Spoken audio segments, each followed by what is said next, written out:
দারুণ রেসিপি কি জানো, আম দিয়ে ডিম দিয়ে সুন্দর পোড়া আম।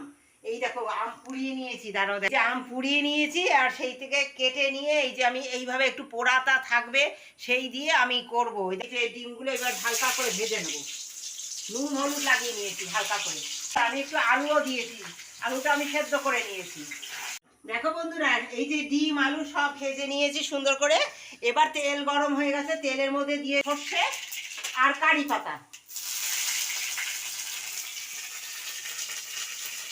এবার দিয়ে দেবো এই যে পেঁয়াজ রসুন একটু গ্রেটারে ঘষে নিয়েছি, আর এই যে আদা, তারপরে ধনে জিরে বাটা, একটু সামান্য কাশ্মীরি লঙ্কার গুঁড়ো, একটু হলুদ, একটু নুন আর চিনি দিয়ে দিলাম। পেঁয়াজটা একটু সেঁতলে নেবো,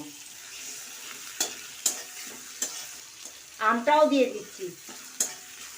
এবার দিয়ে দেবো সমস্ত মশলা, একটু তেল ছাড়া পর্যন্ত একটু কষিয়ে নিই, কারণ ডিমের তরকারি তো একটু না কষালে ভালোও লাগবে না। দেখো বন্ধুরা, সুন্দর তেল ছেড়ে দিয়েছে। এবার ডিমগুলো দিয়ে একটু হালকা নেড়ে চেড়ে দিয়ে দেবো জল। আমি দেখো বন্ধুরা, আমি ঠিক এরকম গ্রেভি রেখেছি। তোমরা যদি জল আরও শুকাতে চাও তোমরা কিন্তু শুকাতে পারো, আমি কিন্তু আর জল শুকাইনি। হ্যাঁ, আমার ছেলে একটুখানি জল ঝোল ভালোবাসে, তাই জন্য আমি এরকম ঝোল ঝোল করেছি।